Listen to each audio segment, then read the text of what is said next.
everyone, welcome to Pai's Kitchen. I am so excited. I've got my very first guest chef on the show today. This is Hana. Some of you may recognize her. She was my co-host on the television series One World Kitchen, and she's also the author of Let's Cooking Japanese Cookbook. Before we get started, tell us a little bit about how you learned to be so good at Japanese cooking. Well, I grew up with a Japanese mom. And your dad is? My dad is German. Half Japanese, half German. That's a pretty cool mix. And I just learned how to cook from my mom. And so, of course, we were cooking Japanese food at home. Mm-hmm. And later I lived in Japan for a few years. And while I was there, I was, learning even more and also writing a Japanese food column while I was there. Oh, there you go. Tons of experience. I'm so excited to have you share some of that with us. So tell us what we're going to make. Okay, today we are going to make onigiri, which are Japanese rice balls. Yeah. I like to think of them as a Japanese sandwich because you put all sorts of fillings inside, so there's a huge variety,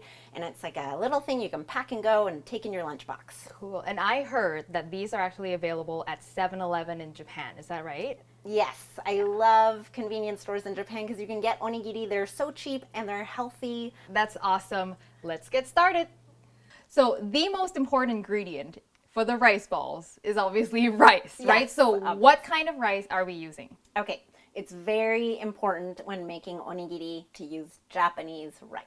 I have this bag that I got at the Asian market, but if you don't have an Asian market close by, these are a couple of the brands that you can find at a regular grocery store. Yeah, I recognize those. Really what you're looking for is premium grade medium or short grain rice. The medium or short grain are the ones that's a little bit more sticky and it will stick to itself. This is not sticky rice though, right? Right. So sticky rice is called mochigome. It's for desserts mostly. It's very, very sticky. So just look for medium or short grain premium rice. So you can use brown rice, but because brown rice doesn't stick to itself very much, use at least half white rice and half brown rice. Okay. So there is one other alternative, and it's halfway between brown rice and white rice. And I actually brought it here for you so you can see. I love it. Okay, so this is Haiga rice. So Haiga rice, they've taken off all of the bran, but they have left the germ, which is that little teeny part of the rice that has almost all the nutrients in it. So you get most of the health benefits of brown rice, but with more of the texture of white rice. So it's kind of like that Wonder Bread, the brown white bread that they came up with a while ago. Brilliant. But better. All right, cooking the rice. Now, when you were prepping this, I noticed you were doing things slightly different from the way Thai people do things. So explain to us, what is the process of prepping this rice for cooking? The most important part about preparing and cooking Japanese rice is washing it and polishing it. There is a little bit of rice flour on there from the milling process, and if you just cook it like that, it will get really gloopy. Put water in and we really, really polish the grains. I think of it kind of like kneading bread, the action that I do, and then I rinse it several times until the water runs clear. So you guys, it's the same idea as when I make fried rice. I always talk about washing the rice many times because when you make fried rice, if you don't wash it, all that excess starch is gonna keep them sticking together. So how much water do we use? About 1.5 cups per cup of rice, but every rice is different. So look on the bag, check to see if that has some instructions, and if not, just use 1.5 cups of water for 1 cup of rice. All right, filling.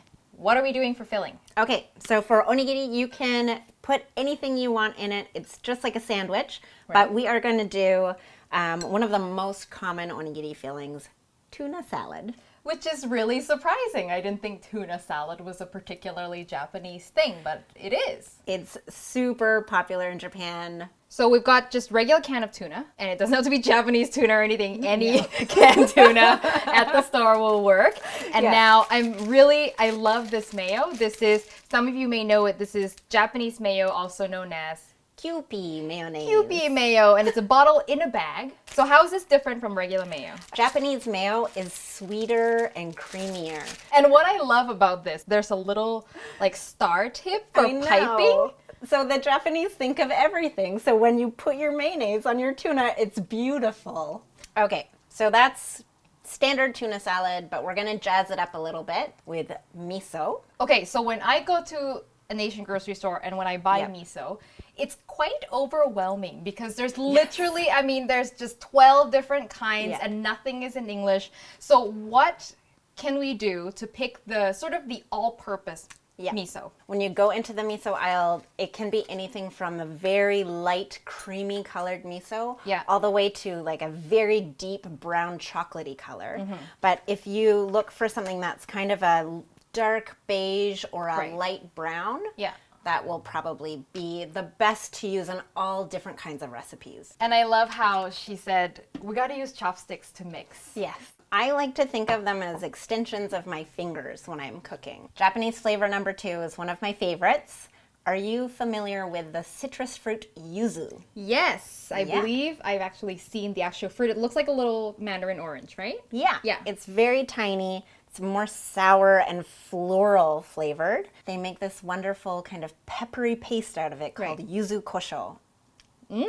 Wow, Yeah. it's really pungent. It's very pungent, so you only want to use a very little bit. If you like the flavor, then you can add more. You know, it's tuna salad. Just make it to how you like it. It's tuna salad. Just do whatever you want. So do you need any more miso or yuzu kosho? Can you taste those flavors in there? I definitely taste the miso. Okay. I love that. That's the best tuna salad ever. So but I want maybe a more of little bit this. more of the Okay. yuzu kosho. This is just really powerful, so you just want to use it a little at sparingly. a time because you can always add, but you can't take away. It's true. So I'm gonna let you taste it so you can. Yeah. Can I show you a cool chopstick trick? Yeah. Yeah. Okay. If you want to taste without sharing your germs, you use the back of the chopsticks. This is why I bring her on. You have done a very good job. Well, thank you. Well done. Thank you. Okay, so that's our filling. Now, what else could we put in it? So these are a few super Japanese ones. This is called takana, which is a pickled mustard green. And then this one is called takuan pickle, really classic kind of yellow pickle that sometimes you get inside your sushi. Right. That's the kind of pickle. It's made with a daikon radish. Daikon radish. Yeah. Umeboshi pickled plum. It is a sour plum that has been preserved. So it's got a really powerful, salty, sour flavor. And it's pickled with red shiso leaves. So it's quite like floral. So it's a strong flavor. But good. Yeah. So that is like the most classic thing you can eat with your rice, because when you put this on a bowl of rice, it looks like the Japanese flag. Well, what do you know? So many good information. And lastly, this is familiar. Yeah, so this is some shrimp that you had left from a previous recipe. So we just finished filming my episode of Kungop Bunsen, and Hana saw this and she said, "Can I use that?" Sure. To make a point. Yeah, that's really the idea. And sometimes, you know, you have like bits of meat that are left over and it's just like a tiny piece and you feel bad throwing it away, but you really can't do anything with it. Or you're at a restaurant and you feel bad taking home a tiny little bit of stuff, and now you have an excuse to not look cheap because, hey, you're going to use it for something. Right? Okay, so we're all set to stuff our onigiri with the different fillings, but you can add seasoning to the rice in your onigiri too. This is special onigiri rice seasoning. That's what it's made for, right? It is made for either putting it in your onigiri or just sprinkling on top of your rice and just eating like that. So if you're just having a bowl of rice and you think like, it needs a little extra flavor, you buy any Look these, at the options. or there are many, many, many more of what's called furikake seasoning. So I'm going to put some of this stuff in. So you want to make your onigiri while the rice is still at least quite warm. Okay. And that'll help it stick together. So we can just mix our seasoning in. All the tools and equipment she brings on is so cute, including this bowl. Not as cute as your tiny whisk. Yes, my tiny whisks are pretty cute. So here's the fun part. Take your rice bowl and... Wow. There you go. Okay, that was terribly mixed, but that's okay. We're going to okay. call it a design element. Now we just choose our filling and put it in the middle. A tablespoon or so is enough. So it's a tiny little bit of filling. It really is. Okay. If you put too much filling in, it will be very hard to make the rice stick to itself, right? Yeah. So if I want to put the plums, I would just put one whole plum in. One whole plum. You lift the corners of your saran wrap, and this is the part where you want to kind of bring the rice over top of your filling. And I mean, with yours, you could really just push that plum right in as you do it. And you can see, you can just pack it pretty lightly. It should stick together. Yeah. You don't have to really, squish it too hard. Right. And if you want to keep it in kind of a flat disc shape, you can. But the classic Japanese onigiri shape is a triangle. So here's how you do it. Make a little mountain with one hand, and you push that into the top of your onigiri. So, and then you rotate and press. So you make 3 mountaintops, and you usually have to do it a few times. Look at, you made a very beautiful onigiri on your very first try. Oh, what did you know? Very well done. Now we can wrap it with a piece of nori. Okay. Now is my favorite part of onigiri, which is the seaweed that goes on the outside. Yeah, you can use this kind, which is the regular kind of nori you would use for sushi. Some of those seaweed packs that you use for snacks and lunches. Yeah, I grew up on these. Like I ate an enormous amount of these growing up. They're really popular in Thailand. They're delicious. The nori is the same, but they're seasoned, right? So you remember that kind of salty, yummy flavor. For one of these big sheets, I like to cut it in thirds. You could even just cut it in half and completely cover the entire onigiri. I just take on one side, and I have lots of nori. Right. It makes a really nice handle, and it's crispy on the outside. You get that bit of crunch before you bite into the soft, hot rice. See, that's good, but I never see that when they sell onigiri. It's always a tiny little piece. Strip. And I think that's mostly just to be economical if you're selling it in big scale. Yeah. But if you're making it at home, you can have luxury onigiri with lots of nori. Yes, I like that idea. Now, if you were to pack this, though, you wouldn't want to put the nori on it. Right? Because it gets soggy, right? Right, okay. So what you can do is you could pre-cut it and put it in a little Ziploc bag, a little sandwich bag, and take it with. And then when you unwrap it on your picnic or at your lunch or whatever, then you can just put the seaweed on moments before you eat it. Can you show us other ways to wrap it? Okay. So I've got one plain one with shiso. Just cut a square or almost a square, and just use the corner to point up at the top of that little mountain peak, and you get a little corner. If you offset it, it's asymmetrical. How cute is that? And then the second one, take a long strip, and then you kind of wrap it as though you are putting a shawl around your shoulders. That is so cute. And there you go. We're now going to take onigiri from day to night. We're taking our onigiri to the pub. I like that. So we're going to make pub food. Yes. Yes.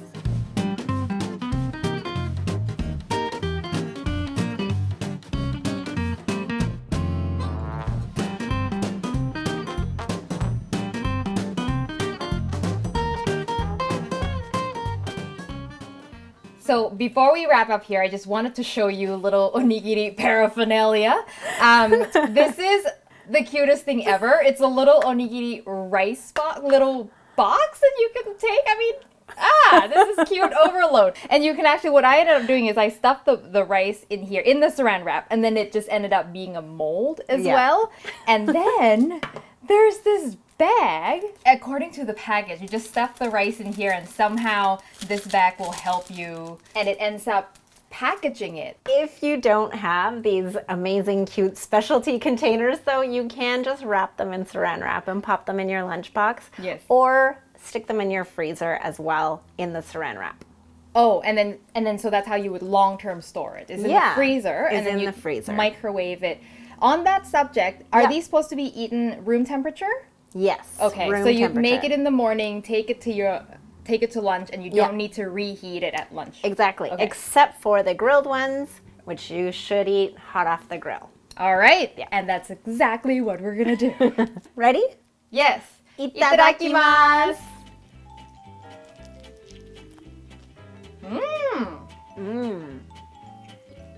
You did a great job with this tuna salad. Thank you. I'm surprised how flavorful this is. Excellent. That's the basting of the soy sauce, but also just when you grill the rice, it gets really toasty. It does. And you know, I use toasted rice powder in Thai cooking all the time, and so it's sort of the same idea, right? Where's the recipe going to be? So the recipe will be on My website. your website, and I will put the link to her website in the description of this video, so you can go and check that out and see what else she's got to offer. And when you make these, send us a photo, Facebook, Twitter, Instagram, send them on over. I'd love to see how you make these different kinds of fillings, and I will include some of them in my newsletter. And oh, don't forget to subscribe to the show so you can see more cool things like this. And you'll be back, yes? I will. Yes. Thank you so much for having me. No, it was so much fun. I love having someone else on the show and do half the work. No, it was so much. I learned so much, and I hope you guys learned a lot too. If you've got questions, you can either get in touch with her directly. She's also got a Facebook, Twitter, Instagram. Yep. You can get in touch with her then, or you can pass them on to me, whatever you want. And we will see you next time for your next delicious adventure. And you can kind of like compare Oh yeah. to the brown rice. that's Oh, I very like good. that. Oh, that's good. Nice. All right. Oh, I like how excited you guys are about that. Oh, that looks good. Woo! I feel